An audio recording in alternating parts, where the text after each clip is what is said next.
Hi, welcome to YK TV. This is యోస్ కళ్యాణ్ కృష్ణ. అసలు పాల చుక్క సేకరించనే లేదు, కానీ వెన్న పుట్టించారు, నెయ్యి మరిగించారు. అసలు పాలే లేకపోతే ఇక్కడ వెన్న నెయ్యి ఎక్కడి నుంచి వస్తుంది? అయినా సరే టన్నుల కొద్దీ నెయ్యిని తయారు చేసి సరఫరా చేసేశారు. అదే నెయ్యితో పవిత్రమైన లడ్డూలు చేసేశారు. లక్షలాది మంది శ్రీవారి భక్తుల చేత తినిపించేశారు. ఇది జగన్ హయాంలో తిరుమల శ్రీవారి లడ్డూలు తయారు చేసిన విధానం.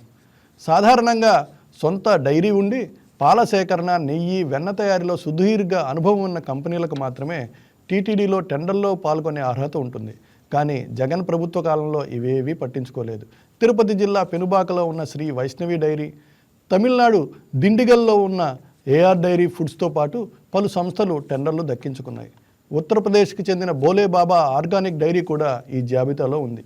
భోలేబాబా డైరీ ఒక్క పాల చుక్క కూడా సేకరించలేదు, కానీ టన్నుల కొద్దీ నెయ్యిని తయారు చేసి టీటీడీకి సరఫరా చేసింది. శ్రీవారి లడ్డూ ప్రసాదానికి కల్తీ నెయ్యి సరఫరా కేసులో నిందితులైన టీటీడీ కొనుగోలు విభాగం మాజీ GM Subrahmanyam, Sugandh oils and chemicals యజమాని అజయ్ కుమార్ సింగ్ను సిట్ ప్రశ్నిస్తోంది. కీలక విషయాలు రాబడుతోంది. అయితే టీటీడీకి సరఫరా అయిన నెయ్యిలో వెజిటబుల్ ఆయిల్ కలిసిన విషయాన్ని అప్పటి టీటీడీ చైర్మన్ వైవి సుబ్బారెడ్డికి చెప్పానని, అయినా ఆయన పట్టించుకోలేదని సుబ్రహ్మణ్యం చెప్పినట్లు సమాచారం. నెయ్యి కల్తీ ప్రధాన కేంద్ర బిందువుగా మారిన అజయ్ కుమార్, సుగంధ్ మాత్రం నోరు మెదపడం లేదు. వాళ్ళిద్దరూ సరైన సమాధానాలు చెప్తే కథ క్లైమాక్స్కి చేరినట్లే. ఇది ఈరోజు డిబేట్. ప్రస్తుతం మనతోటి ఈ డిబేట్లో పాల్గొనడానికి కిరణ్ రాయల్, జనసేన నేత, తిరుపతి నుంచి వచ్చున్నారు. Sir, welcome to you sir. నమస్కారం సార్. Good evening sir. నమస్తే. గుడ్ ఈవినింగ్ అండి. ఎలా ఉన్నారు? సార్, మద్రాసు రాష్ట్రం నుంచి విడిపోయినప్పుడు మిగిలింది వెంకన్న, తెలంగాణ విడిపోయినప్పుడు కూడా మనకి మిగిలింది వెంకన్నే. రాజకీయ నాయకులు ఆ వెంకన్నని ఆంధ్ర వాళ్ళకు మిగులుస్తారా, మింగేస్తారా? సార్, ముందుగా ఇలాంటి డిబేట్స్ మనం చేస్తామని ఇప్పుడు కళ్ళ కూడా అనుకున్నాం. మామూలుగా గత సంవత్సరం రోజుల్లో చూస్తున్నాం మనం. లడ్డు నెయ్యి, కల్తీ నెయ్యి, లడ్డు కాదు, కల్తీ నెయ్యి స్కామ్ గురించి ప్రతిరోజు ఏదో ఒక ఛానల్లో, ఏదో ఒక యూట్యూబ్లో, ఏదో ఒక పేపర్లో, ఎక్కడో ఒక చోట దీని మీద డిస్కషన్లు జరుగుతూనే ఉన్నాయి. కారణం పవిత్ర పుణ్యక్షేత్రం వెంకటేశ్వర స్వామి. హిందువుల మనోభావాలు, హిందువుల ప్రేమగా హిందువుల భక్తితో పూజించే దేవుడు వెంకటేశ్వర స్వామి. ఈ కలియుగంలో ఆయనకున్నంత ఆదరణ, ఆయనకున్నంత భక్తులు ఒక కెపాసిటీ, అంటే ఎలాంటి తాకిడి అంటే ఎవరికి లేదు. మనం చూస్తున్నాం, తిరుమల తిరుపతికి ఒక రోజుకి 1,00,000 మంది వస్తుంటారు, 1,00,000 మంది వెళ్తూ ఉంటారు, 1,00,000 మంది ఉంటారు. అంటే 3 లక్షల మంది నిత్యం తిరుమలలో ఉండే తిరుమల పుణ్యక్షేత్ర, పవిత్ర పుణ్యక్షేత్రంలో దర్శనం దొరికినా దొరకకపోయినా, కనీసం దర్శనం దొరకకపోతే శ్రీవారి లడ్డూ ప్రసాదము, లేకపోతే వడో ఇంకో ప్రసాదము తీసుకెళ్లి చుట్టుపక్కల వాళ్ళకి పంచిపెట్టి తిరుమలకి వెళ్ళామని చెప్పుకోవడానికి ఒక సెంటిమెంట్. అంటే ఒక్క హిందువులే కదండి, అక్కడికి వచ్చే హిందూ, ముస్లిం, ఇతర క్యాస్ట్లు ఏదైనా సరే, మతాలు ఏ మతమైనా సరే, అక్కడికి వచ్చిన తర్వాత సంపూర్ణంగా పూర్తిగా పవిత్రతో వెళ్ళడానికి ఎక్కువ ప్రయత్నం చేస్తుంటారు. ఈవెన్ లడ్డు ప్రసాదం కూడా పవిత్రంగానే చూస్తుంటుంటారు. అవును సార్, అలాంటి ప్రసాదాన్ని ఎలా కల్తీ చేయాలనిపించిందో అర్థం కాని పరిస్థితిలో ఈరోజు ఒక్కసారిగా కల్తీ అని తెలిసేసరికి నెయ్యి అంటే సార్ కల్తీ జరుగుతుంది. ఏదో చక్కెరలోనో, లేదా బెల్లము నాసిరకం వాడడము, లేదా జీడిపప్పులు నాసిరకం వాడడము, లేకపోతే ఏదో రకరకాలుగా యాలకులు నాసిరకం వాడడము, సెకండ్ క్వాలిటీ వాడడము, ఇవన్నీ చేస్తూ ఉంటారు. మిస్టేక్స్ ఏదో కావాలంటే కకృతిపడో. నెయ్యే లేదు, నెయ్యే లేదు. అసలు లడ్డు వచ్చింది, ఎలా వచ్చింది? సరే, నెయ్యి తెచ్చిన డైరీలు ఏమైనా ఆవులు ఉన్నాయా? ఆవులు లేవు. పాలు ఉన్నాయా? లేవు. ఆవులు పాలు లేకుండా నెయ్యి తయారు చేసిన మహానుభావుల భోలేబాబా డైరీ కంపెనీ నుంచి కాంటాక్ట్ బేస్ ప్రకారం ట్యాంకర్లు తిరుమల తరలించి లడ్డూకు వాడి, ఆ లడ్డూ కల్తీని కొన్ని కోట్ల మంది ఆ లడ్డూను తిన్నారు. శ్రీవారి ప్రసాదాన్ని కోట్ల మంది తిని వాళ్ళ ఆరోగ్యం పాడు చేసుకున్నారు. తెలిసిన తర్వాత వాళ్ళ మనోభావాలు దెబ్బతిన్నాయి. ఇప్పుడు చివరికి ఒక పెద్ద స్కామ్గా మారిపోయింది నెయ్యి, కల్తీ నెయ్యి అనేది. కల్తీ నెయ్యి విషయం ఈరోజు ప్రపంచమంతా తెలిసిపోయింది. తిరుమల వెంకటేశ్వర స్వామికి ఎంత పవిత్రత ఉందో అంత చెడ్డ పేరు తీసుకొచ్చింది ఈ కల్తీ నెయ్యి విషయం. దానికి కారణం కేవలం YSRCP government, Jaganmohan Reddy and batch. కానీ వైవి సుబ్బారెడ్డి. జగన్మోహన్ రెడ్డి ఇంకో మాట చెప్తున్నారండి, కల్తీ నెయ్యి జరిగితే కల్తీ ఆపే ఆ సరుకును తిప్పి వెనక్కి పంపించండి, మరోసారి తీసుకోమాకండి అని ఒక సజెషన్ చేశారు. చాలా సింపుల్గా చెప్పడం జరిగింది ఆయన. ఆయన చెప్తాడు సార్ సింపుల్గా, ఆయనకి దేవుడి మీద ప్రేమ భక్తి ఉంటాయి కదా, ఆయన ఏదో గుడి అంటాడు, వెంకటేశ్వర స్వామి గుడిని ఏదో గుడి అంటాడు. అలాంటి వ్యక్తి కల్తీ చేయాలనుకుంటారు. ఆయన ఏ మతాన్ని పూజిస్తాడు, ఏ మతాన్ని ప్రేమిస్తాడు అందరూ తెలుసు. ఆయన ఏ రోజు తిరుమల గుడికి వచ్చింది లేదు, తిరుమల దేవుని ప్రసాదం తినింది లేదు. ఏ రోజు ఆయన తిరుమల ప్రసాదాన్ని ఈ చేత్తో పడేసిన రోజు నాడు ఆయనకి నాడు కుటుంబ సభ్యులతో ఏ రోజు ఆయన తిరుమలకి వస్త్రాలు తీసుకురాలా. ముఖ్యమంత్రిగా ఉన్నారు, ఏ రోజు ఆయన భక్తి శ్రద్ధతో రాలా, అమ్మగారు రాలా, ఎవరు రారు వాళ్ళు. కానీ గుడినే తాడేపల్లి తీసుకొచ్చి అక్కడ ఏర్పాటు చేసుకున్నటువంటి సెట్టింగ్ తోటి పూజలు చేసినటువంటి ఘటనలు ఉన్నాయండి. కాబట్టి భక్తి లేని ఒక ముఖ్యమంత్రి, అప్పట్లో ఉన్న ముఖ్యమంత్రి జగన్మోహన్ రెడ్డి, ఆయన వేరే మతాన్ని పూజిస్తాడు. ఆ మతాన్ని మనం కూడా గౌరవిస్తాం, వేరే మతాన్ని మనం ఇబ్బంది మాట్లాడడం. కానీ మేం గౌరవించే మతాన్ని మీరు కింతపరచాలి, మా హిందూ మనోభావాల దెబ్బతీసే విధంగా మమ్మల్ని ఇబ్బంది పెట్టాలని, లేకపోతే మా మానసికంగా మా ప్రసాదాలు కల్తీ చేసి మీరు మానసికంగా ఉల్లాసపడుతూ ఆనందపడతారేమో అని ప్రయత్నం చేస్తారేమో అని చెప్పి కూడా అనుమానం పడుతున్నాం. దీనిపై తీవ్రంగా ఖండిస్తున్నాం. జగన్మోహన్ రెడ్డి ఏదైతే కల్తీ చేసిన వాళ్ళ బ్యాచ్ ఆయనకు తెలియదు అంటాడో, తెలిసి జరిగిందో, వైవి సుబ్బారెడ్డి, కరుణాకర్ రెడ్డి, ధర్మారెడ్డి, ఈ ముగ్గురు రెడ్ల మధ్య తిరుమల పూర్తిగా సర్వనాశనం అయింది. ఒకటి పోతే ఒకటి స్కామ్. తాజాగా ఇప్పుడు చూడండి, పట్టు వస్త్రాల స్కామ్ బయటపడింది. ఇప్పుడు బయటపడింది, ఇప్పుడు ఏసీబీకి ఇచ్చాం. అంటే ఒకటి కాదు, పరకం, పట్టు వస్త్రాలు, కల్తీ నెయ్యి, తులాభారము, జీడిపి, ఇంకా ఉన్నాయి. ఇంకా తవ్వే కొద్దీ ఈ గవర్నమెంట్ అంతా పూర్తి అయిపోతుంది. మేము ఈ గవర్నమెంట్ అంతా వీళ్ళ మీద కేసులు వేసుకుంటున్నాం. అసలు ఏసీబీలు, సిట్లు, సిబిఐలు వేసుకుంటా ఈ 5 ఏళ్ళు గడపాల్సి వస్తుంది. ఎందుకంటే తిరుమల దేవుడిని ఆడుకున్నాం కాబట్టి, దేవుని విషయంలో కాబట్టి ఇంత గట్టిగా పోరాడుతున్నాం. ఎంత జరిగినా ఎవడు భయపడకుండా మాట్లాడుతున్నామంటే, వెంకటేశ్వర స్వామితో వీళ్ళు ఆడుకుంటున్నారా, లేదంటే వెంకటేశ్వర స్వామి అంటే చిన్న చూప? వీళ్ళ తండ్రి గారు కూడా సరే వెంకటేశ్వర స్వామిని పైన ముఖ్యమంత్రి కాదు, ఏదో నానా తుత్తు మంత్రంగా సంవత్సరం వచ్చి పట్టవసరి చెల్లేవాడు ముఖ్యమంత్రి హోదాలో. అంతేగాని వెంకటేశ్వర స్వామి తిరుమల లడ్డు కల్తీ విషయంలో వీళ్ళు హిందువులని ద్రోహం చేశారని చెప్పి మాత్రం ఫైనల్లీ చెప్పగలుగుతాను సార్. కానీ ఒక మాట చెప్పండి సార్, పాలక మండలిలో ఇతర పార్టీలు కూడా ఉన్నాయి, నాట్ ఓన్లీ వైఎస్ఆర్సీపీ. ఆ విషయం కూడా మనం దృష్టిలో పెట్టుకోవాలి. అప్పుడు వాళ్ళందరూ ఏం చేశారు అనుకోవచ్చు సార్? వైఎస్ఆర్సీపీ పాలక మండలి ఉంటారు, వేరే మతంలో అనుకుంటారు, వేరే మతము వేరే పార్టీ కన్నా ఫైనల్లీ దాన్ని జడ్జిమెంట్ చేసేది ఎవరు? నీకు పాలక మండలి సభ్యులకి మీకు అథారిటీ శివరీలు, చైర్మన్, ఈఓ ఏం చెప్తే దానికి వినాలి. వీళ్ళు వినకపోతే వీళ్ళు టికెట్లు ఉండవు, వీళ్ళ కోటా ఉండదు, రద్దు చేస్తారు. మేము పలానా వ్యక్తి XYZకి నెయ్యి ఇచ్చామంటే ఓకే, జీడిపప్పు ఇచ్చామంటే ఓకే, లేదు మీరు ఎందుకు ఇచ్చారు ప్రశ్నిస్తే అతనికి రావాల్సిన కోటాలు, అతనికి ఇవ్వాల్సిన టికెట్లు అన్నీ కూడా రద్దు అవుతాయి. కాబట్టి ఎవరు మాట్లాడరు, ఎవడు స్వార్థం వాడు చూసుకున్నాడు వెంకన్న దగ్గర. కాబట్టి చాలా బాధాకర విషయం సార్. Right sir. ఇప్పుడు మనతో పాటు ఇక్కడ డిబేట్లో పాల్గొనడానికి వైసీపీ రాష్ట్ర కార్యదర్శి మోహన్ రెడ్డి గారు వచ్చున్నారు. Sir, welcome to you sir. Sir నమస్కారం. సార్, తిరుమల వెంకన్న అంటే దాదాపుగా ప్రపంచంలోనే అత్యంత పవిత్రమైనటువంటి స్వామిగా అందరూ కొలుస్తూ ఉంటారు. ఎందరో మొక్కులు తీర్చుకోవడానికి అక్కడ వస్తూ ఉంటారు. కష్టాలు వస్తే చెప్పుకోవడానికి ఏడుకొండలు ఎక్కుతూ ఉంటారు. సో ఇప్పుడు కష్టాలు వచ్చినటువంటి ఏడుకొండల స్వామి ఎవరికి చెప్పుకోవాలి?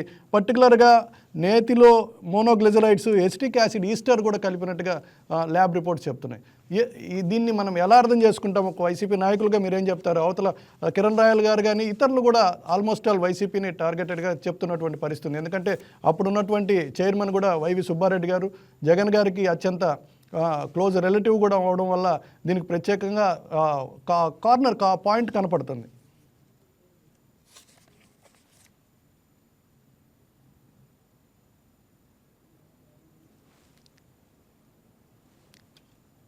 సార్, మీ వాయిస్ వినపడట్లేదు సార్.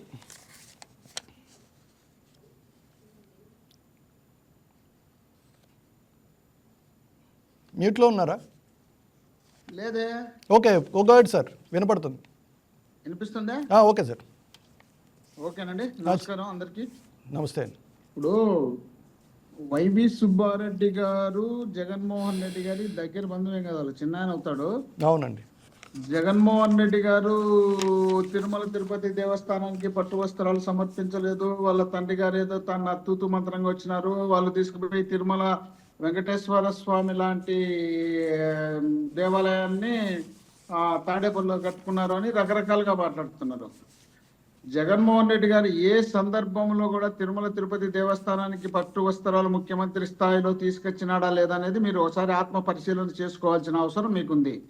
రెండోది, బోలే బాబాకు సంబంధించినటువంటి కల్తీ నెయ్యి ఏ సంవత్సరంలో వచ్చిందన్న కనీస జ్ఞానం మనం తెలుసుకోవాల్సిన అవసరం ఉంది. నారా చంద్రబాబు నాయుడు గారు గౌరవ ముఖ్యమంత్రి ఆంధ్రప్రదేశ్కు సంబంధించినటువంటి 15 సంవత్సరాలు ముఖ్యమంత్రిగా ఉన్నటువంటి 4వ సారికి ముఖ్యమంత్రిగా ప్రమాణ స్వీకరణ చేసినటువంటి చంద్రబాబు నాయుడు గారు 2018లో ఆయన ఇంట్రడ్యూస్ చేసినటువంటి పెద్ద మనిషి నారా చంద్రబాబు నాయుడు గారు.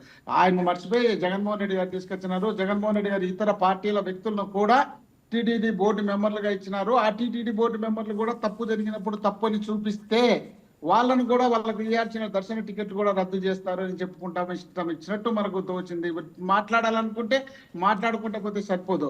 అక్కడ పట్టు వస్త్రాలు ఎవరెవరు తమిళనాడు నుండి తెచ్చినారు, ఎవరెవరు కంచి నుండి తెచ్చినారు, ఎవరెవరు ఇవే టీటీడీ దేవస్థానంలో వెంకటేశ్వర స్వామికి వేసినటువంటి పట్టు చీరలు అని చెప్పి ఇతరులకు 2 లక్షలకు అమ్ముకున్నారు అని మొత్తం సిఐడి రిపోర్ట్ లో ఖచ్చితంగా వస్తుంది. దాంట్లో రాకుండా పోదు. కానీ జగన్మోహన్ రెడ్డి గారి దాంట్లో ఏ ఒక్క చోట పోయి ఈ టీటీడీలో మేము తెచ్చినటువంటి పట్టు చీరలు మీరు వేసుకోండి, మీరు మాకు ₹1,00,000 అండి, మీకు ₹2,00,000 అండి అని ఏ ఒక్క రోజు చెప్పుకోలేము. మన ఇష్టం వచ్చినట్టు మనం ఏదో మాట్లాడుకుంటూ పోవాల్సిన అవసరం మైక్ లో కూర్చున్నాం కాబట్టి మాట్లాడొచ్చు. దాంట్లో జగన్మోహన్ రెడ్డి గారు పరకామణికి సంబంధించి డిస్కషన్ చేస్తున్నారు. జగన్మోహన్ రెడ్డి గారు పరకామణిలో అవినీతి జరిగింది, అదేదో జగన్మోహన్ రెడ్డి గారు తాడేపల్లి ప్యాలెస్ పోయిందని చెప్పుకుంటూ వచ్చినారు. మరి నిన్నగాక మన అతనే డైరెక్ట్ వచ్చి చెప్పినాడు, దీంట్లో ఎవరి ప్రమేయం లేదు, ఎవరి ఒత్తిడిలో లేదు, ఎవరి ఒత్తిళ్లు లేకుండా జరిగినటువంటి ఇది సందర్భం. దాంట్లో నేను ఇంతకుముందు గతంలో రియల్ ఎస్టేట్ కానీ అనేక రకాలుగా వ్యాపారాలు చేసిన నా సొమ్ములో నేను తిరుమల తిరుపతి దేవస్థానానికి సంబంధించినటువంటి పవిత్రమైనటువంటి ప్లేస్ లో తప్పు చేసినాను. ఆ తప్పుకు పశ్చాత్తాపంగా నేను 90% నా ఆస్తులు రాయించినాను.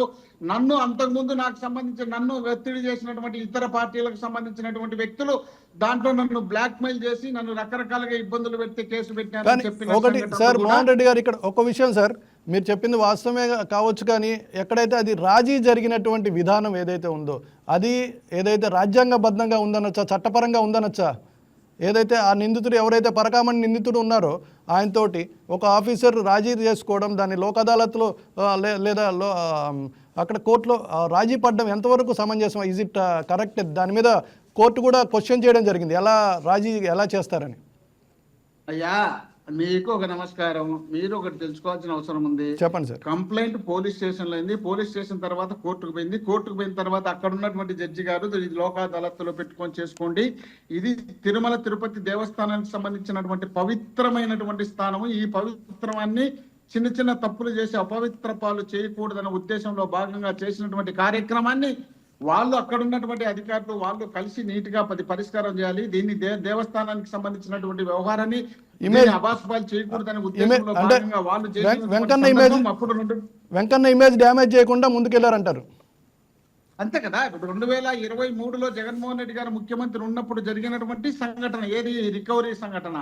గతంలో 20 సంవత్సరాలుగా అతను అక్కడ టీటీడీలో ఉద్యోగం చేస్తున్నటువంటి విషయాన్ని మనం మర్చిపోయినాము. దాని టీటీడీ ఉద్యోగం ఇచ్చింది కూడా చంద్రబాబు నాయుడు గారు అవుట్ సోర్సింగ్ లో ఇచ్చినటువంటి పోస్ట్ ఇది. చంద్రబాబు నాయుడు గారు ముఖ్యమంత్రి 15 సంవత్సరాలు ఈ ఆంధ్రప్రదేశ్ కు, ఆ తర్వాత జగన్మోహన్ రెడ్డి గారు వాళ్ళ తండ్రి గారు జగన్మోహన్ రెడ్డి గారు ముఖ్యమంత్రి అయినారు. మరి ఆయన ఇచ్చినటువంటి ఉద్యోగి ఆయనే దొంగతనాలు చేసినప్పుడు అదే చంద్రబాబు నాయుడు గారు ఎందుకు పట్టుకోలేకపోయినారు? జగన్మోహన్ రెడ్డి గారు పట్టుకుంటే తప్పు చేసిన పట్టుకొచ్చి రికవరీ చేయించే అది జగన్మోహన్ రెడ్డి గారే తీసుకుపోయి ఇంటికి పట్టుకొని వాళ్ళు ఏదో దొంగతనాలు చేసినట్టు మనం అభివర్ణించి వాళ్ళ మీద నిందలేయడానికి ప్రయత్నం చేస్తాం. బట్ 2018లో వీళ్ళకి సంబంధించినటువంటి బోలేబాబా అగ్రిమెంట్ తీసుకున్నటువంటి చంద్రబాబు నాయుడు గారు ఆయన తప్పు అని లేదు ఇచ్చిపెట్టేసి జగన్మోహన్ రెడ్డి గారు ముఖ్యమంత్రి అయితేనే బ్రహ్మాండంగా చేసినామని చెప్పి వీళ్ళు చెప్పుకుంటారు.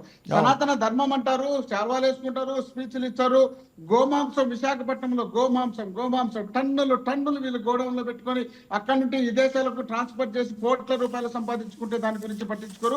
స్వయంగా పవన్ కళ్యాణ్ గారు ప్రాతినిధ్యం వహిస్తున్నటువంటి పిఠాపురం నియోజకవర్గంలోనే గోమాంసం దొరికింది. అక్కడ ఉన్నటువంటి లోకల్ క్యాండిడేట్లు అయ్యా మా ప్రాంతంలో ఈ విధంగా గోమాంసంతో పాటు ఇక్కడ కొవ్వు తయారు చేస్తున్నారు, ఆవు కొవ్వు తయారు చేస్తున్నారు, ఇంత దారుణమైన పరిస్థితి జరుగుతుంది, ఇక్కడ పట్టించుకోండి అని చెప్పి అక్కడి నుండి గగ్గోలు పెట్టినా కూడా మాట్లాడించే పరిస్థితి లేరు. మనము ఈ విధమైనటువంటి ఇబ్బందులకరమైనటువంటి పరిస్థితి ఆంధ్రప్రదేశ్ ను నెట్టేయడమే కాకుండా మనకు కావాల్సినట్టు మనం సరిదిద్దుకోవడం కోసం మనం ఎన్ని రాష్ట్రంలో ఎన్ని తప్పులు చేసినా, ఎన్ని రేపులు చేసినా, ఎన్ని దొంగతనాలు చేసినా, ఎన్ని మడ్డలు చేసినా, ఎన్ని కబ్జాలు చేసినా దాని గురించి మాట్లాడే పరిస్థితిలో లేకుండా లేదు సార్. కేవలం జగన్మోహన్ రెడ్డి గారు పోయిన తర్వాత అధికారంలో ఉన్నామంటే, జగన్మోహన్ రెడ్డి అధికారంలో ఉంటే పోయినా అంతే, ఎప్పుడు ఆయన తప్ప ఇంకా వేరే మాట్లాడే పరిస్థితిలో లేని పరిస్థితి ఆంధ్రప్రదేశ్ లో రైట్ సార్. రాయల్ గారు ఏమంటారు?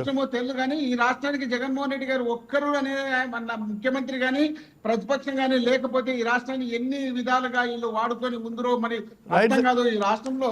ఈ రాష్ట్రంలో ఒక అమరావతి అనే పేరు మీద దాదాపు 50,000 ఎకరాలు తీసుకొని ఇంకొక 25,000 ఎకరాలు చేయడానికి రెడీ చేసుకొని 75 నుండి 1,00,000 ఎకరాలు రెడీ చేసుకొని ఈ రాష్ట్రాన్ని సర్వనాశనం చేసి దోపిడీ చేయాలనే ఉద్దేశంలో వీళ్ళుంటే ఇక్కడ ఉన్నటువంటి క్వశ్చన్ చేస్తానని చెప్పినటువంటి పవన్ కళ్యాణ్ గారు దాని గురించి కనీసం మాట్లాడే పరిస్థితి లేకపోతే ఈ రాష్ట్రం ఎక్కడికి పోవాలి, ఏమవుతుందనే ఆలోచన కూడా లేకుండా అదే సార్. ఇప్పుడు జనసేన నుంచే మన కిరణ్ రాయల్ ఉన్నారు. కిరణ్ రాయల్ గారిని అడుగుదాం. రాయల్ గారు ఏమంటారు?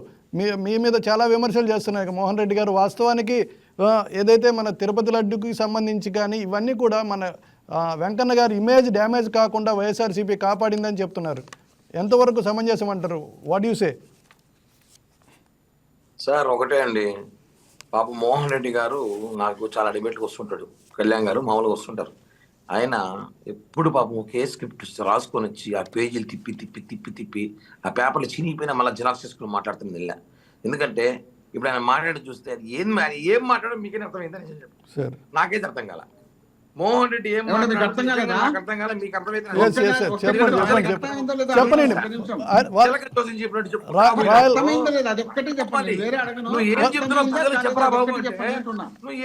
మోహన్ రెడ్డి గారు విందాం. ఇప్పుడు మీరు మాట్లాడని చెప్పు రాయల్ గారు విన్నారు కదా, ఆయన ఏం చెప్తారో విందాం.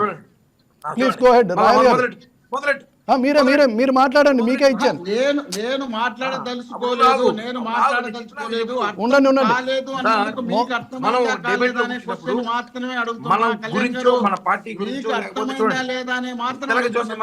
కాదండి ఒక్క నిమిషం. రాయల్ గారు మీరు మాట్లాడండి. ఇప్పుడు మోహన్ రెడ్డి గారికి అదే చెప్తున్నా నేను. మీరు చెప్పినంతసేపు రాయల్ గారు ఓపిక పెట్టారు కదా, రాయల్ గారు చెప్పింది విందామంటున్నాను. మీరు చెప్పండి రాయల్ గారు, తర్వాత మనం మోహన్ రెడ్డి గారు మాట్లాడతారు. ఆయన చెప్పింది నిజంగా అర్థం కాదు. ఎగ్జాక్ట్లీ. మోహన్ రెడ్డి వారు ఏం చెప్తున్నారంటే సార్, రాయల్ గారు వారు ఏం చెప్తున్నారంటే క్లియర్, వారు రెండు విషయాలు చెప్తున్నారు. ఒకటి, ఏదైతే అక్కడ జరిగినటువంటి పరకామణి దొంగతనాన్ని బయటికి తీసుకెళ్లడం వల్ల స్వామివారి ఇమేజ్ దెబ్బతింటుంది కాబట్టి ఇంటర్నల్గా అక్కడ అరేంజ్ చేసి అక్కడికక్కడ రాజీ చేసేటువంటి మార్గం చేయడం జరిగిందని ఒకటి చెప్పారు. రెండోదేమో ఇతర పార్టీలను, మీ పార్టీకి సంబంధించి కానీ మీ పార్టీ నేతకి సంబంధించినటువంటి ప్రాంతాల్లో జరుగుతున్నటువంటి ఈ కార్యకలాపాలు ఏవైతే ఉన్నాయంటే మాంసం కానీ దొరకడం, గోమాంసం విషయం కానీ వీటిపై ఏమీ పట్టించుకోవట్లేదని రెండో విమర్శ చేశారు. ఒకటేమో అక్కడ వెంకన్న ఇమేజ్ అని చెప్తున్నారు. రెండోదేమో మీ పార్టీలకు సంబంధించినటువంటి ప్రాంతాలు ఏదైతే కూటమి పార్టీలు ఉన్నటువంటి 2018లో బోలేబాబా చంద్రబాబు నాయుడు గారు బోలేబాబా అది కూడా చెప్తున్నారు సార్. బోలేబాబాకి సంబంధించి మరొక విషయం కూడా ఉంది, దాన్ని మనం తర్వాత చర్చిద్దాం. మీరు చెప్పండి. మూడు సమస్యలు చెప్తున్నారు, 3 విషయాలు చెప్తున్నారు మోహన్ రెడ్డి గారు. రాయల్ గారు మీరేంటారు? నిజంగా సార్ మీ ఓపిక ధన్యవాదాలు. నేను ఎందుకంటే మీకంటే అర్థమైంది, నాకు అర్థం కాలేదు ఏం మాట్లాడేది సేపులో. మీరు నాకు చెప్తా అంటే మీరు అడిగారు కాబట్టి ఆన్సర్ చెప్తా. ఇప్పుడు చెప్పండి. ఆయన చెప్పింది నాకు అయినప్ప నంబర్ 1, ఇప్పుడు ఈ గోమాంసం సబ్జెక్ట్ అయితే ఇప్పుడు మనం మాట్లాడాల్సిన అవసరం అయితే లేదనుకుంటా. ఓకే, సెపరేట్ డిబేట్ పెడదాం. నేను రెడీ, వన్ డే తో మాట్లాడతా తప్పకుండా. గోమాంసం సబ్జెక్ట్ ఇది మనం మాట్లాడేది కల్తీ లడ్డు గురించి మాట్లాడేటప్పుడు, ఒక పవిత్రమైన లడ్డు గురించి మాట్లాడేటప్పుడు గోమాంసం సబ్జెక్ట్ తీసుకురావడం కరెక్ట్ కాదని చెప్పి నా భావన. Okay, accepted. ఫస్ట్ అది దాని మీద డిబేట్ ఇక చాలా చేయగలను నేను కూడా. ఒక రోజంతా మాట్లాడగల కెపాసిటీ ఉంది నాకు కూడా, నో ప్రాబ్లం. రెండోది, మా ప్రభుత్వంలో బోలే బాబాకి మేము ఇచ్చినామని చెప్పినప్పుడు చిన్న ఎగ్జాంపుల్ చెప్తాను. ఎందుకు మీరు రాగానే, అధికారం రాగానే ఎందుకు బోలే బాబాను మీరు పట్టుకోలేకపోయారు? ఎందుకు కల్తీ నేను పట్టుకోలేక చూపించలేకపోయారు? మేము పర్మిషన్ ఇచ్చామని చెప్తున్నారు. చంద్రబాబు నాయుడు ఇచ్చాడు అని చెప్తాడు. అంటే అప్పుడు చంద్రబాబు 2019లో చంద్రబాబు నాయుడు మా ప్రతిపక్షమే, మేము అధికారం లేము 2019లో. ఈ విషయం తెలుసుకోలేనా? 2019లో చంద్రబాబు నాయుడు ముఖ్యమంత్రిగా ఉన్నప్పుడు, తర్వాత జగన్ వచ్చాడు.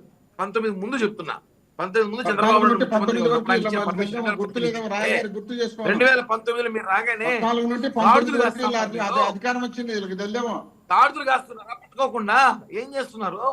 పట్టుకోండి. ఒకటండి, వాళ్ళప్పుడు రాయల్ గారు ఒక విషయం అండి, అప్పుడు ఎంక్వైరీ కూడా వేయడం జరిగింది. ఆ టైంలో ఒక ల్యాబ్ కూడా టెస్టింగ్ పంపించారు, కానీ అదే కంటిన్యూ చేశారు. మోహన్ రెడ్డి గారు చెప్పండి. 2022 ఆ టైంలో వీళ్ళు టెస్ట్కి పంపించారు. పంపించి దాన్ని తిరిగి మళ్ళీ దాన్నే కంటిన్యూ చేశారు. అవును, టెస్ట్ పంపించి ఏమని ఇచ్చారు రిపోర్ట్ లో? ఇది కల్తీ నెయ్యి ఇచ్చినాక మీరు మళ్ళీ కంటిన్యూ చేస్తారు దాన్ని. కల్తీ నెయ్యి ఇవ్వడం జరిగింది. ల్యాబ్ రిపోర్ట్ మళ్ళీ కల్తీ నెయ్యి ఇచ్చినట్టుగా చేస్తారు. చెప్తున్నారు. దాన్ని ఎలా మీరు కంటిన్యూ చేస్తారు? కల్తీ నెయ్యి ఇచ్చినప్పుడు దాన్ని మీరు ఆపాలి కదా. మీరు అప్పుడు మీ మీడియా ఉంది, మీరు గవర్నమెంట్ లో ఉన్నారు, కేసులు పెట్టి లోపల వేయండి. కల్తీ నెయ్యి చెప్పినా కూడా మీరు ఎలా కంటిన్యూ చేస్తారు? అంటే కల్తీ నెయ్యి చెప్పడానికి ఇది మార్గం, ఇది తప్పించుకోవడం చేస్తున్న మార్గం మాత్రమే. నాకు తెలిసి మోహన్ రెడ్డి గారికి కల్తీ నెయ్యి మీద అవగాహన లేదు. ఎందుకంటే ఆయన ఈ ఊరు కాదు, తిరుపతి కాదు ఆయనది. ఆయన ఎడ ఉంటాడు. మేము రోజు తిరుపతిలో ఉంటాం. నిత్యం మాకు తిరుపతి మార్కెటింగ్ డిపార్ట్మెంట్ ఏం చెప్తాం మాకు తెలుసు. లడ్లు ఎలా తయారు చేస్తారో మాకు తెలుసు. లడ్లు సువాసనలో గతంలో తిరుమలలో పోర్ట్లో లడ్లు చేస్తుంటే, తిరుమల మాడావిలో తిరుగుతుంటే ఆ వాసన వచ్చేది. అప్పుడు ప్రభుత్వంలో ఆడిపోయి ముక్కులో పెట్టుకొని రాదు, అలాంటి పరిస్థితి లడ్డు ఉంది. కాబట్టి ఆయన తెలియదు. కాబట్టి కల్తీ నెయ్యి విషయం అనేది ఒకవేళ గత ప్రభుత్వంలో ఇచ్చుంటే మీరేం గాడిదలు కాస్తున్నారా? కేసు పెట్టాలి కదా. కల్తీ నెయ్యి రిపోర్ట్ ఇచ్చినప్పుడు మీరు దాని మీద కేసులు పెట్టి సిబిఐయో ఎంక్వైరీ ఇవ్వాలి కదా. ఎందుకు కంటిన్యూ చేశారు చెప్పండి? అంటే అది అబద్ధం, క్లియర్, అది అబద్ధం. రెండో విషయం, మేము ఇప్పుడు కూడా సరే భగవంతుని విషయంలో చంద్రబాబు గారి గురించి పక్కన పెడితే, పవన్ కళ్యాణ్ గారు మేమైతే మాత్రం భగవంతుని విషయంలో ఎవరైనా సరే రేపు కూటమి ప్రభుత్వం మేము ఉన్నా సరే తప్పు చేశామంటే మాత్రం ఖచ్చితంగా మేము చర్యలు తీసుకుంటాం. ఇది ఫైనల్ సార్. కల్తీ అనే విషయం అనేది దేవుడు చూస్తున్నాడు.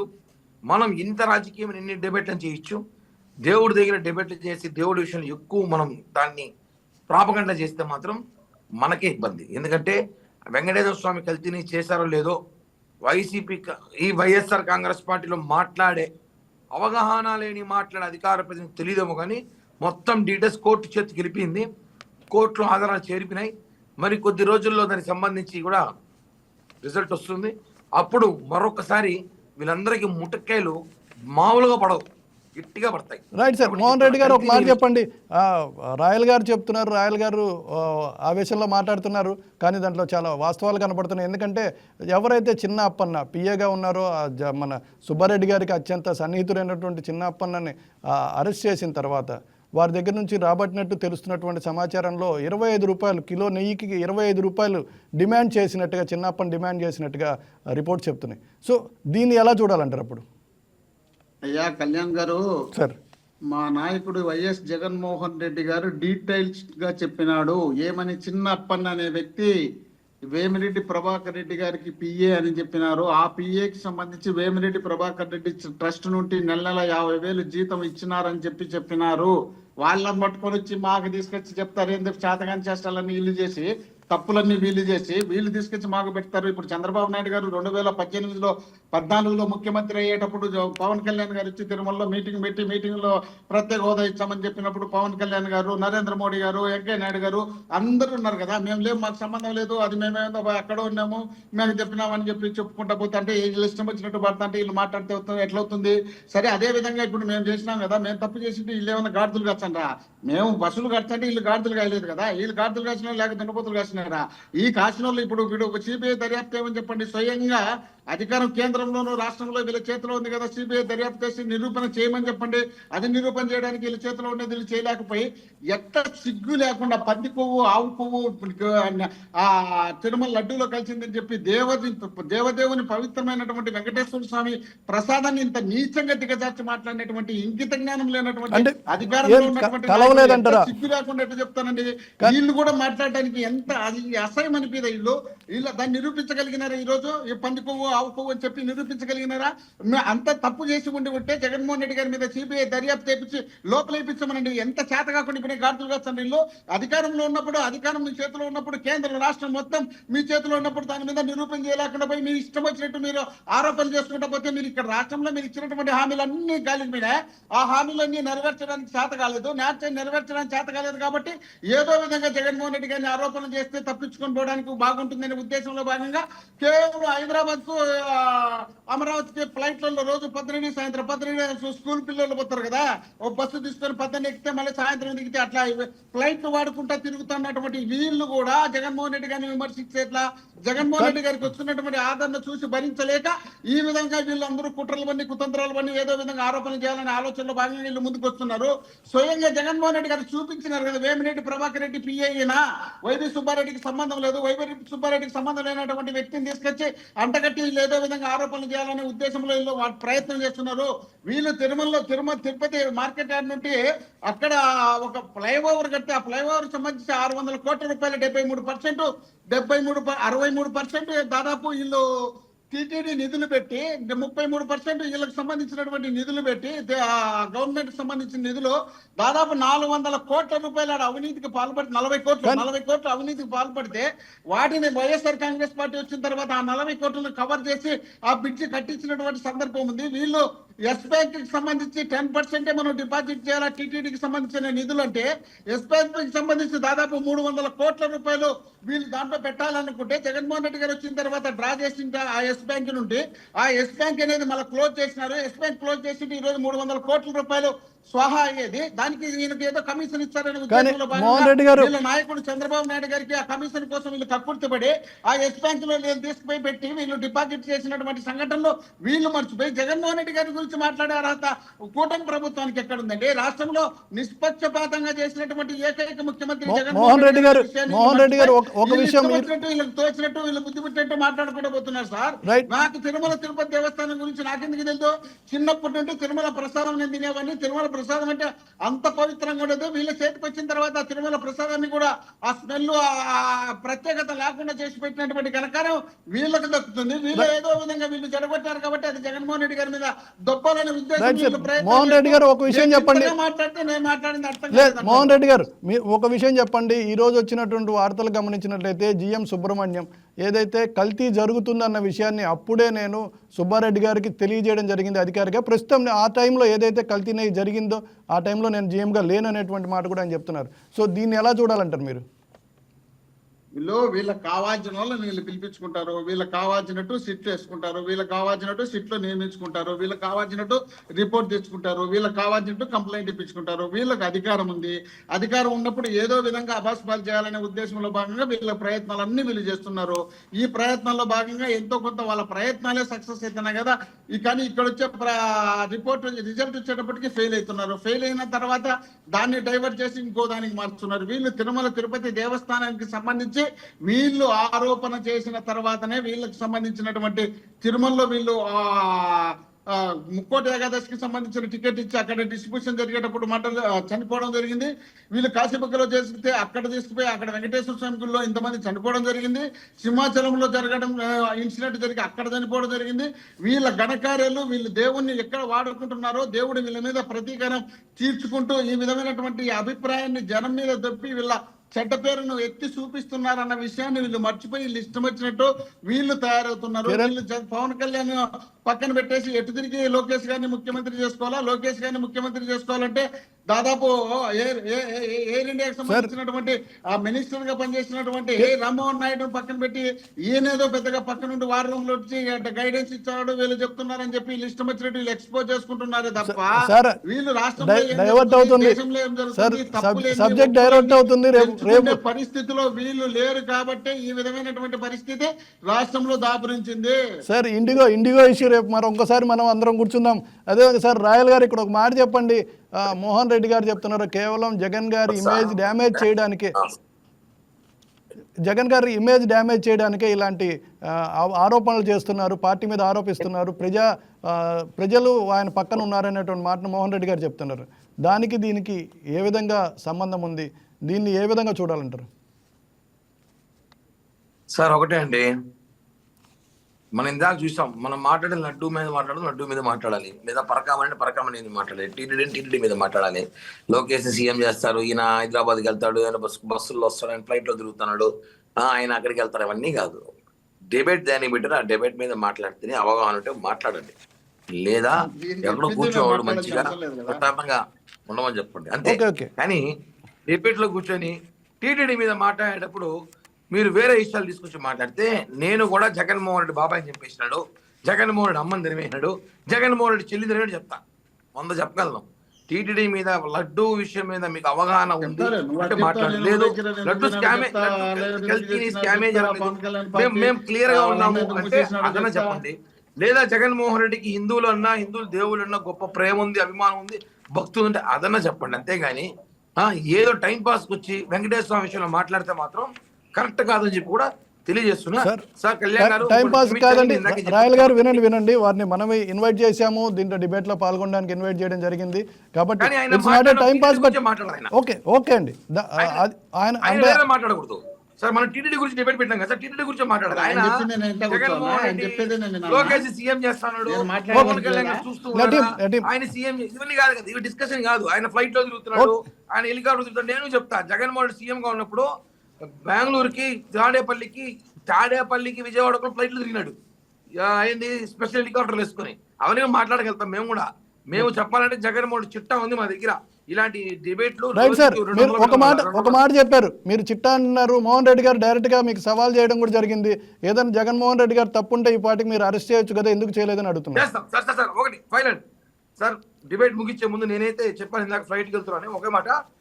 మేము జగన్మోహన్ రెడ్డి లాగా చట్టం చేతులు తీసుకొని, తన ఇంట్లో చట్టం రాసుకొని, తెలిసినట్టు రాసుకొని, అందరినీ కార్యకర్తలు అరెస్ట్ చేసినట్టు, చంద్రబాబు అరెస్ట్ చేసినట్టు, మమ్మల్ని అరెస్ట్ చేసినట్టు మేము చెయ్యము. మా దగ్గర పక్క ఆధారాలు, ఎవిడెన్స్లు ఉంటే ఇండియా దాటిపోయినా పట్టుకొచ్చేస్తాం. పాకిస్తాన్లో దాక్కున్నా పట్టుకొచ్చి అరెస్ట్ చేస్తాం ఎవిడెన్స్ ఉంటే. ఆ ఎవిడెన్స్ దొరికినాయి, 100% మీ కోరిక తీరుస్తాం. మీరు ఏదైతే జగన్మోహన్ అరెస్ట్ చేయడమో 100% మీ కోరిక తీరుస్తాం సార్. రైట్ సార్, ఇక్కడ ఇంకో మాట చెప్పండి. నేను చెప్పాను ఇందాక, ఒక్క నిమిషం సార్, ఒక విషయం. లాస్ట్ రెండు ప్రశ్నలు ఇదే డిబేట్కి సంబంధించి డైవర్షన్ లేకుండా, పరకామణి చోరీకి సంబంధించి జగన్ గారు ఒక మాట అన్నారు. చాలా చిన్న ఇష్యూ, దాన్ని ఎందుకు ఇంత ఇష్యూ పెద్దది చేస్తున్నారు అనేటువంటి మాట అన్నారు. దాన్ని ఎలా అర్థం చేసుకోవాలి అంటే, దృష్టిలో పరకామణి చిన్న ఇష్యూ, లక్షల కోట్లు దోచేసిన జగన్మోహన్ రెడ్డికి 100 కోట్లు 72,000 లెక్కే కదా. అది వాస్తవం, జగన్ నిజమే చెప్పాడు. లక్షల కోట్లు దోచేసిన జగన్మోహన్ రెడ్డికి, 100 కోట్లు దోచేసిన ధర్మారెడ్డి, కరుణాకర్ రెడ్డికి 72,000. అసలు కరెన్సీ విలువే తెలియని జగన్మోహన్ రెడ్డికి అస్సలు అది చిన్న ఇష్యూ, అది చాలా చిన్న ఇష్యూ. ఎందుకు చెప్తానంటే అసలు 72,000 కదా కొట్టేస్తున్నాడు. దొంగతనం 100 రూపాయలు చేసినా, 1,00,000 రూపాయలు చేసినా, 1,00,00,000 రూపాయలు చేసినా చట్టం దొంగతనమే. చట్టం దొంగతనం, దొంగే. ఆ దొంగని దగ్గర దోచేసిన మీరు దొంగలే, దేవుని డబ్బులు కాజేసి మీరు దొంగలే. కాబట్టి నేను ఒకటే చెప్తున్నా, జగన్మోహన్ రెడ్డి కొట్టేసిన 1,00,000 కోట్లలో ఈ స్కామ్ చిన్న స్కామ్ కాబట్టి అతను చిన్న చోరీ అన్నాడు. కాబట్టి ఈ చిన్న చోరీ పెద్ద చోరీయో ఇంకొక వారం ఆగితే మొత్తం చోరీలంతా విచారణ సర్దే అవకాశం అయితే ఉంది సార్. రైట్ సార్, పట్టు వస్త్రాలు ఈరోజు తాజాగా వచ్చిన పట్టు వస్త్రాల మీద ఒక్క నిమిషం మీరు మాట్లాడితే బాగుంటుంది. ఏం జరుగుతుంది అసలు? పట్టు వస్త్రాలు ఒకదాని తర్వాత ఒకటి నేను క్లియర్ గా రేపు మార్నింగ్ ప్రెస్ మీట్ పెడుతున్నాను. అన్ని ఎవిడెన్స్ మీ ఛానల్ ఇన్వైట్ చేస్తాను. ఒకటే చెప్పగలను, పట్టు వస్త్రాల స్కామ్ అనేది చాలా పెద్ద స్కామ్. ఇది కూడా 50 కోట్లు కాదు, 70-80 కోట్ల మీద జరిగింది. అసలు 669 రూపాయలకు కొన్న ఒక వస్త్రాన్ని 1389 అంటే 700 రూపాయలు చొప్పున ఒక రోజుకి 200 నుంచి 150 వస్త్రాలు అమ్మారంటే దాదాపు రోజుకి 2 లక్షల చొప్పున ఇది ఒక స్కామ్ జరిగింది. ఇది ఏ హయాంలో జరిగింది, ఎవరు ఆ సీల్స్ పర్మిషన్ ఇచ్చారు, ఇవన్నీ ఏసీబీకి ఎంక్వైరీకి ఇచ్చాము. అన్ని ఆధారాలు కొంచెం రేపు మార్నింగ్ కొన్ని రావచ్చు, వచ్చినప్పుడు ఖచ్చితంగా మీడియా ముందు ఇన్వైట్ చేస్తాం. ఇంకా ఇది ఒకటే కాదు, అనేక విషయాలు కూడా మళ్ళీ నేను భవిష్యత్తు తెలియజేస్తాను టీడీ మీద. రైట్ అండి, right. Thank you very much for participating with us. Thank you Royal గారు. రైట్, మనతోటి పాల్గొన్నటువంటి కిరణ్ రాయల్ అనేక విషయాలు చర్చించాలి. అదేవిధంగా మోహన్ రెడ్డి గారు కూడా డిబేట్ నుంచి వెళ్ళడం జరిగింది. మరి ఒకసారి వచ్చి పార్టిసిపేట్ చేస్తారని వెయిట్ చేద్దాం. ఈలోపు మా special correspondent, senior special correspondent ఉన్నారు, రాయలసీమ ఇన్ఛార్జ్ శ్రీనివాస్ గారు చెప్పండి, కొత్త కేసు ఏంటి? పట్టు వస్త్రాల విషయం ఎలా బయటకు వచ్చింది? జ్యోతుల్ నెహ్రూ గారు ద్వారా బయటకు వచ్చినట్టుగా తెలుస్తుంది. ఇది వాస్తవాలు ఎంతవరకు ఉన్నాయి? అసలు ఏం జరుగుతుంది?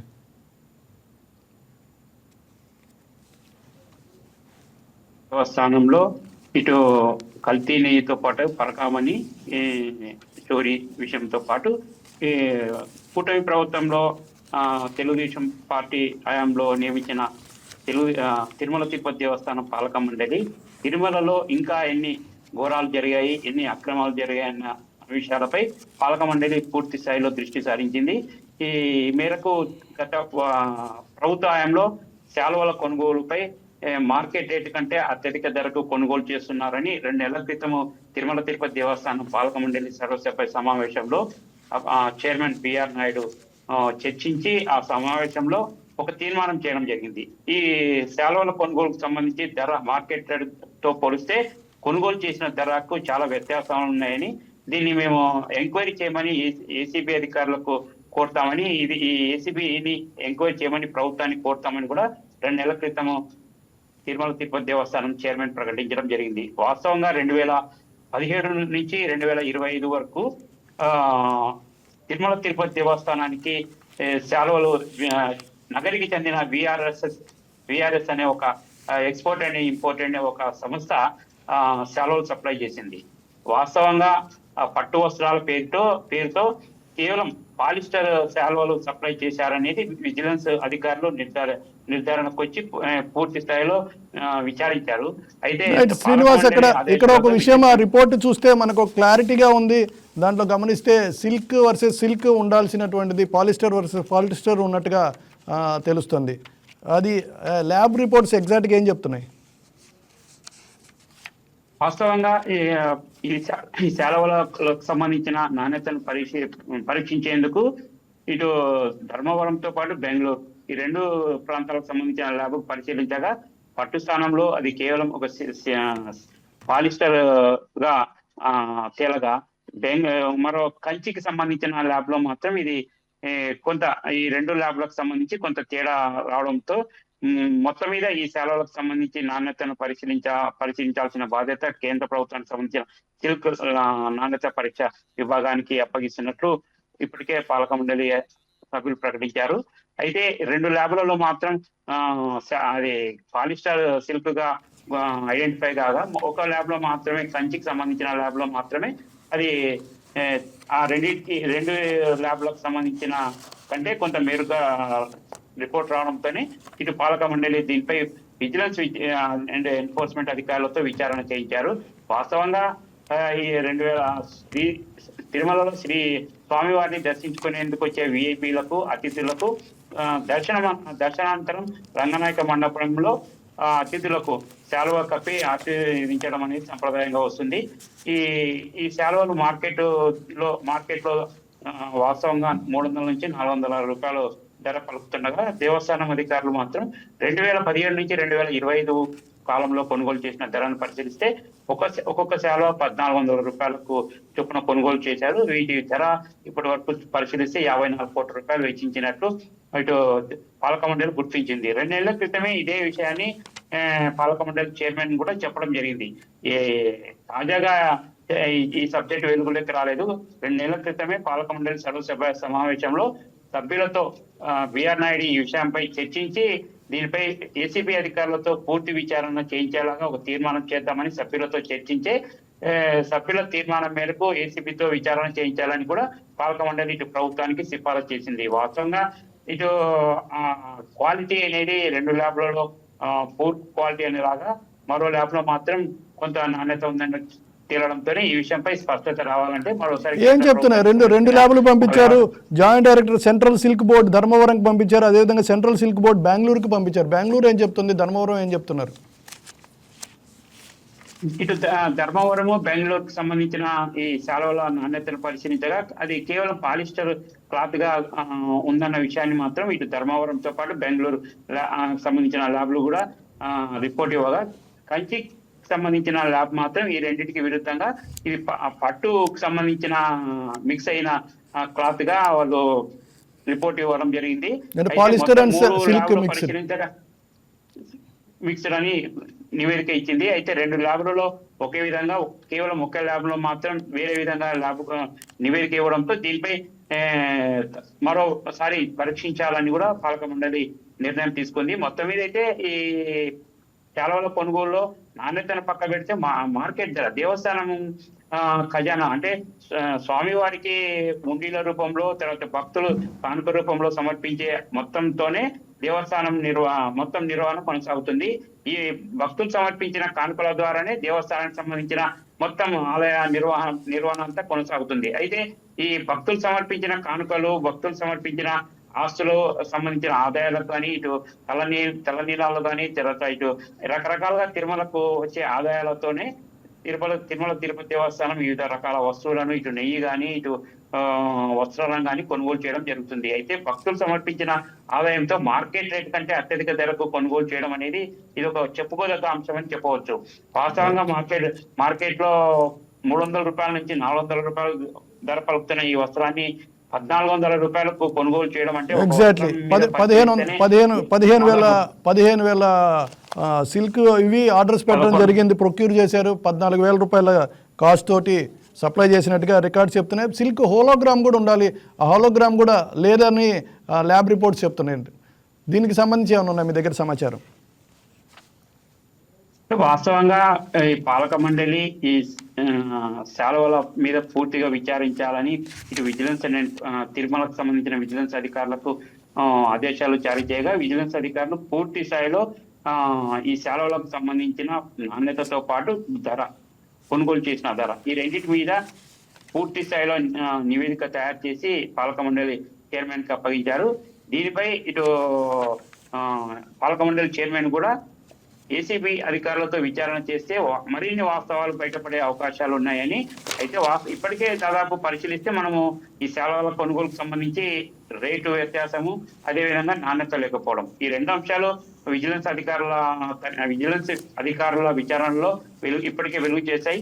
రేపటి ఏసీబీ అధికారుల విచారణకు అప్పగిస్తే కూడా ఏసీబీ అధికారులు కూడా ఇటు ఒక్కొక్క శాలువాను మార్కెట్ లో ఎంత ధర పలుకుతుంది, ఈ దేవస్థానం అధికారులు ఎంత కొనుగోలు చేశారన్న దిశకు విచారణ చేస్తే మాత్రం ఇటు మార్కెట్ ధరకు, ఇటు దేవస్థానం కొనుగోలు చేసిన అధికారులకు మధ్య వ్యత్యాసం అయితే తప్పనిసరిగా అది బయటపడుతుంది. ఇందుకు సంబంధించిన రికార్డులు స్వాధీనం చేసుకొని అప్పట్లో కొనుగోలు చేసిన కొన్ని వస్త్రాలను కూడా దేవస్థానం అధికారులు కొన్ని శాంపిల్స్ తీసి పక్కన పెట్టడం జరిగింది.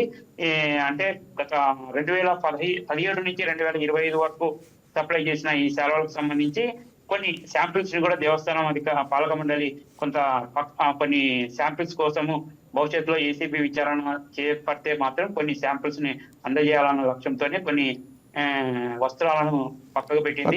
ఇదే వస్త్రాలనే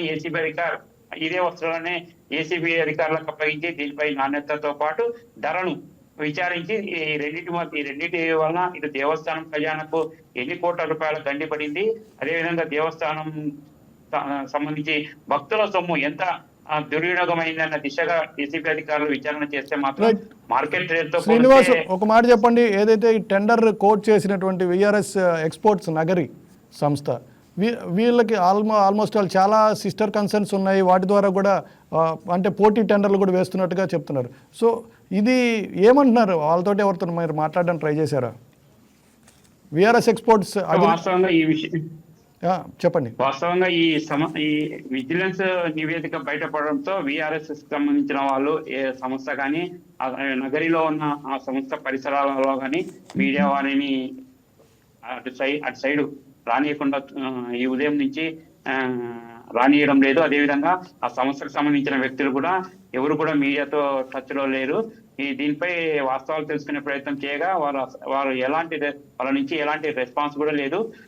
దీంతో ఈ మీడియాలో ఈ వస్త్రాల కొనుగోలుకు సంబంధించిన వ్యవహారం కొంత ప్రచారం కావడంతోనే ఈ సంస్థకు సంబంధించిన ప్రతినిధులు కానీ నగరిలో ఉన్నటువంటి ఈ సంస్థ కార్యకలాపాలని పరిశీలించేందుకు వెళ్ళిన మీడియా సిబ్బందిని కానీ, అదేవిధంగా అక్కడ సంస్థ యొక్క కార్యకలాపాలతో పాటు ఏ నగరిలో ఏ చోట ఉంది కార్యాలయం యొక్క ఈ సంస్థ యొక్క భవనాన్ని పరిశీలించేందుకు వెళ్ళిన మీడియా వాళ్ళని కూడా అనుమతించకపోవడంతో పాటు ఆ పరిసర ప్రాంతాలకు కూడా రానియకుండా చేయడంతో మీడియా సిబ్బంది కూడా ఇవాళ ఉదయం కొంతమంది వెనుక తిరిగి వచ్చారు.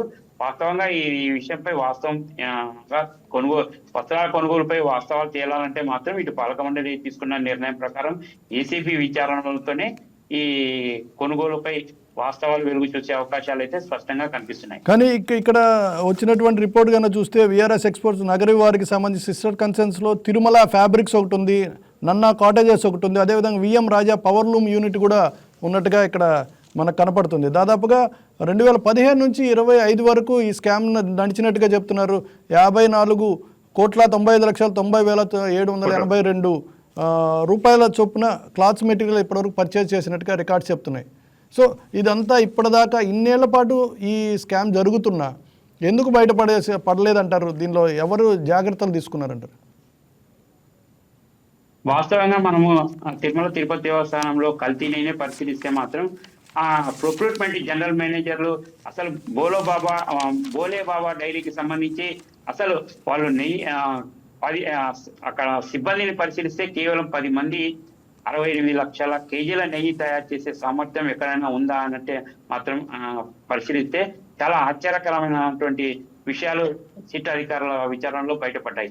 10 మంది 68 లక్షల కేజీల నెయ్యిని ఉత్పత్తి చేశారంటే దేశంలో ఎక్కడ కూడా ఇది వినని మాట, ఎక్కడ చూడని సందర్భం అని చెప్పవచ్చు. అదేవిధంగా ఈ ప్రొక్రూట్మెంట్ వినియోగకు సంబంధించి గతంలో కల్తీ నెయ్యి బోలోబాబా కల్తీ నెయ్యి సరఫరా చేసి దాదాపుగా 240 కోట్ల రూపాయలు దోచుకున్నా కనీసం అప్పట్లో ఈ నెయ్యికి సంబంధించి కల్తీ జరుగుతుందని రిపోర్ట్లతో కొన్ని ఆధారాలతో పాలక మండలి సభ్యులకు కానీ, ఇటు పాలక మండలి చైర్మన్ కానీ, అప్పటి ఈఓ కానీ, జేఈఓ కానీ చెప్పినా కూడా అది దాని మీద యాక్షన్ తీసుకోకుండా అలాగే కంటిన్యూ చేయడంతో బోలోబాబా డైరీకి దాదాపుగా 240 కోట్ల రూపాయలు చెల్లించినట్టు సిట్ అధికారులు గుర్తించారు. అంటే దీన్ని బట్టి దేవస్థానంలో గత వైసీపీ ప్రభుత్వంలో జరుగుతున్న వాటి మీద ప్రొక్రూట్మెంట్ వింగ్ అధికారులు జరుగుతున్నది అలాగే జరగని అన్నట్లుగా శ్రీనివాస్ గారు నేను అడుగుతుంది ఏదైతే ఈ క్లాత్ మెటీరియల్ సిల్క్ ప్రోబ్స్ ఏవైతే ఉన్నాయో పట్టు వస్త్రాలకు సంబంధించి ఈ స్కామ్ జరిగినట్టుగా రికార్డ్ చెప్తున్నాయి. దాదాపుగా 54 కోట్ల రూపాయలు పైగా 54,95,90,000 చిల్లర స్కామ్ జరిగినట్టుగా ఇక్కడ క్లాత్స్ అంటే 2015 నుంచి 25 వరకు వాళ్ళు ప్రొక్యూర్ చేశారు అక్కడ నుంచి. సో ఇది అప్పటి నుంచి ఈ సిల్క్ వర్సెస్ సిల్క్ బదులు పాలిస్టర్ మిక్స్డ్ కానీ లేదా పాలిస్టర్ వర్సెస్ పాలిస్టర్ పంపిస్తున్నారు అనేటువంటి సంబంధించినటువంటి డీటెయిల్స్ ఏమైనా ఉన్నాయా? దానికి ఏమంటారు? అంటే ఇంతకాలం జరుగుతుంటే ఆ తప్పు బయటికి రాలేదా?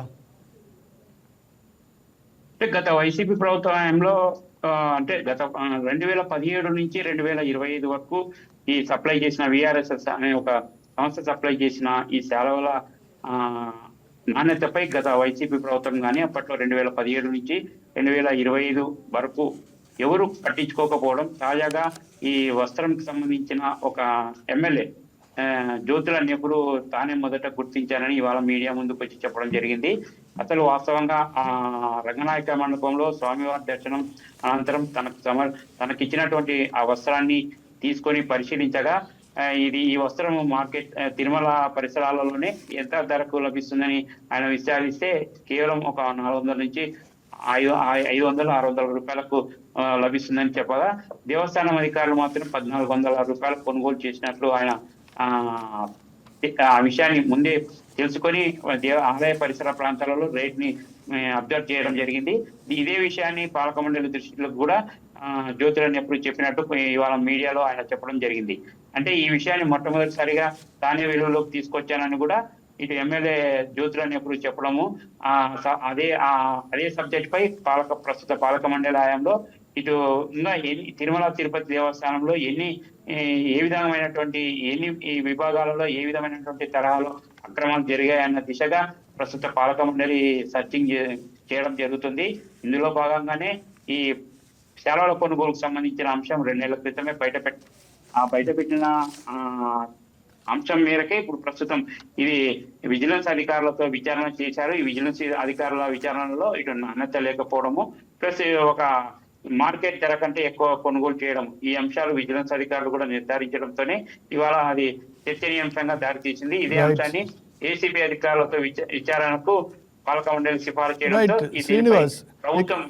ఇక్కడ ఒక మాట చెప్పండి, ఇందాక మీరు లడ్డు వెనక్కి వెళ్ళారు, ఎందుకంటే ఈరోజు చర్చ మంది లడ్డుతో ప్రారంభమైంది.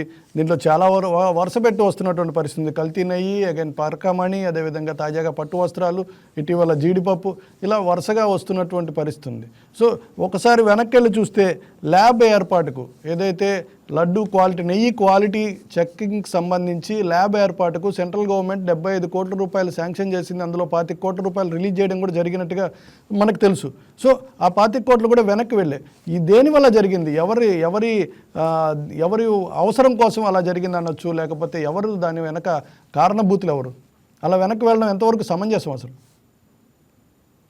వాస్తవంగా తిరుమల తిరుపతి దేవస్థానంలో లడ్డు ప్రసాదం తయారీతో పాటు స్వామివారి ప్రసాదాన్ని నివేదించేందుకు నెయ్యి భారీ ఎత్తున కొనుగోలు చేయడం జరుగుతుంది. 2 రకాల నెయ్యిని పర్చేజ్ చేయడం జరుగుతుంది. ఒకటి స్వామివారికి నివేదించే ప్రసాదాల తయారీకి ఒక విధమైనటువంటి నెయ్యి, లడ్డు ప్రసాదాలకు సంబంధించి ట్యాంకర్ల ద్వారా కొనుగోలు చేయడం జరుగుతుంది. ఓవైపు ఏమో స్వామివారికి డబ్బాల ద్వారా, క్యాన్ల ద్వారా నెయ్యి కొనుగోలు చేస్తే, స్వామివారి లడ్డు ప్రసాదానికి మాత్రం ట్యాంకర్ల ద్వారా కొనుగోలు చేయడం జరుగుతుంది.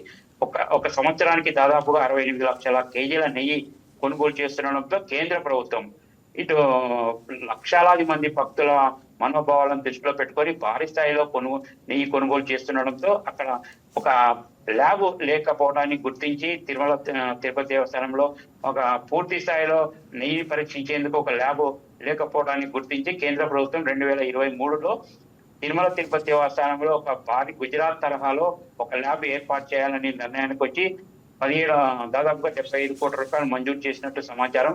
ఈ నిధులతో పాటు 12,000 SFT సైట్ హ్యాండ్ ఓవర్ చేసి అక్కడ 75 కోట్ల రూపాయలతో ల్యాబ్ ని ఎస్టాబ్లిష్ చేయాలనేది కేంద్ర ప్రభుత్వం యొక్క లక్ష్యం.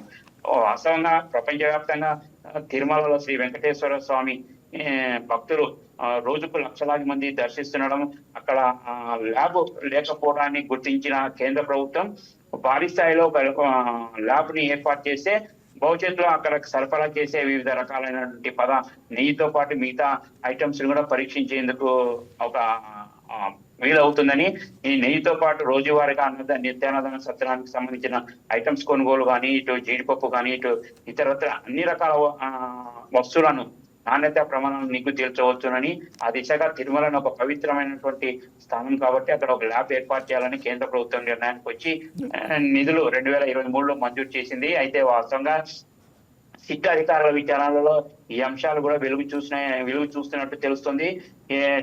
తిరుమల తిరుపతి దేవస్థానం కొండ మీద దాదాపుగా ఇటు 12,000 SFT సైటు హ్యాండ్ ఓవర్ చేయకపోవడం అనేది చాలా దారుణం.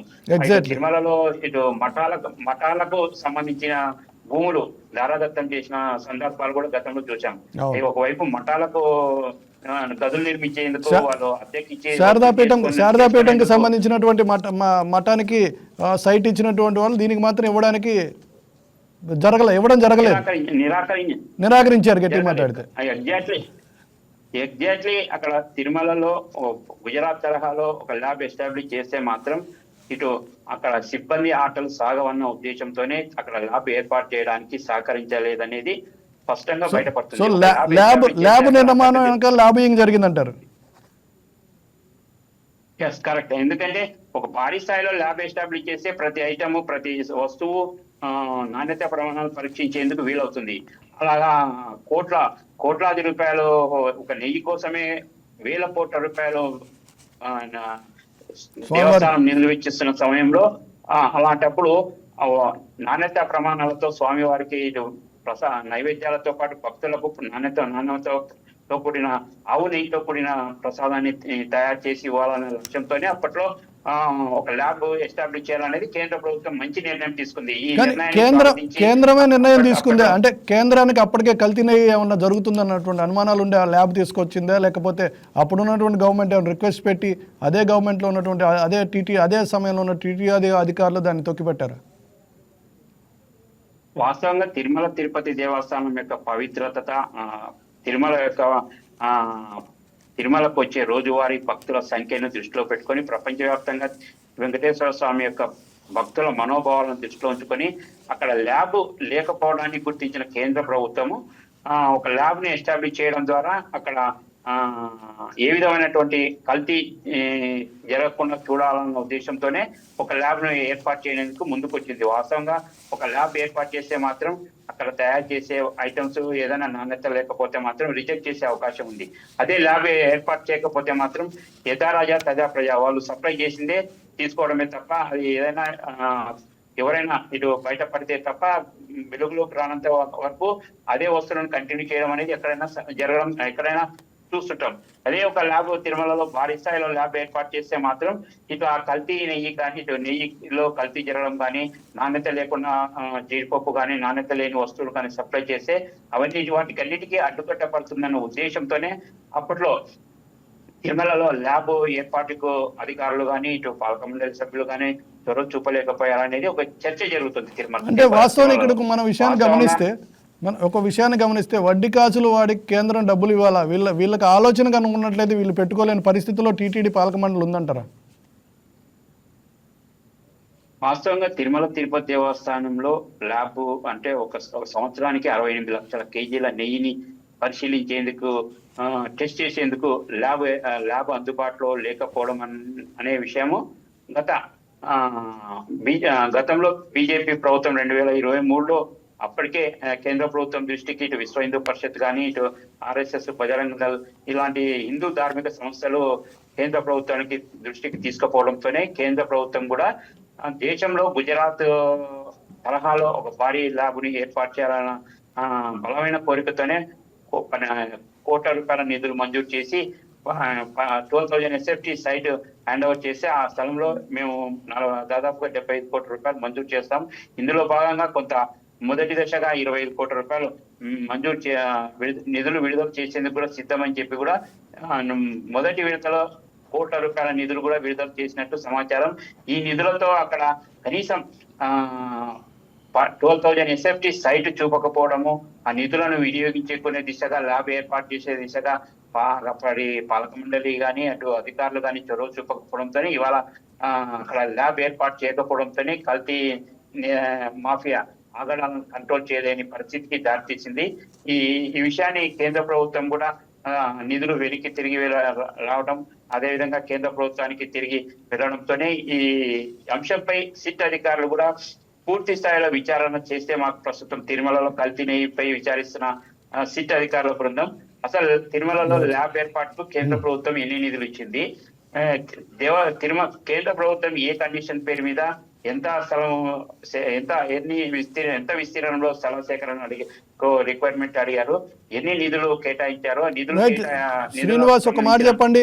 మీరు చెప్పింది కరెక్టే. గత ప్రభుత్వం ఏదైతే గతంలో ఉన్నటువంటి పాలక మండలి సమయంలో వచ్చినటువంటి అవకాశాన్ని దుర్వినియోగం చేశారంటే మిస్యూజ్ చేశారు. అసలు యూటిలైజ్ కూడా చేసుకోలేదు. దాన్ని మిస్యూజ్ అనడానికి కూడా లేదు, యూటిలైజ్ కూడా చేసుకోలేనటువంటి దౌర్భాగ్య స్థితిలో మన పాలక మండలి ఉన్నందుకు మనం సిగ్గుపడాలి. అయితే ఇంకో మాట చెప్పండి, ప్రస్తుత పాలక మండలి ఏమంటుంది? ప్రస్తుతం అలా ఏదైతే వెళ్ళినటువంటి నిధులను వెనక్కి తీసుకొచ్చేటువంటి ప్రయత్నం ఏమైనా పాలక మండలి చేస్తుందా, లేదా ల్యాబ్ పెట్టేటువంటి ఛాన్సెస్ ఏమైనా కనపడుతున్నాయా? ఈ కల్తీ నెయ్యి ఘటన తర్వాత ఇటు రాష్ట్ర ప్రభుత్వం కూడా తిరుమలలో ఒక ల్యాబ్ ఎస్టాబ్లిష్ చేయాలన్న దిశగా ప్రయత్నాలు ప్రారంభించింది. ఇటు ఇప్పటికే ల్యాబ్ కోసం కూటమి ప్రభుత్వం నిధులు విడుదల చేసింది.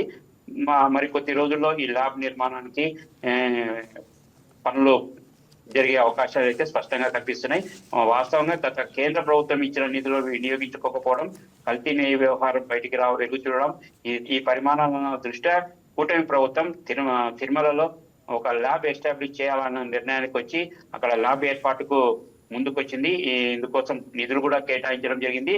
అంటే వాస్తవంగా తిరుమలలో ల్యాబ్ ఏర్పాటు కూడా గుజరాత్ లోని NDTV ల్యాబ్ సంస్థ ల్యాబ్ ఏర్పాటుకు అవసరమైనటువంటి పరికరాలు అందజేసేందుకు కూడా ముందుకు వచ్చినట్టు సమాచారం.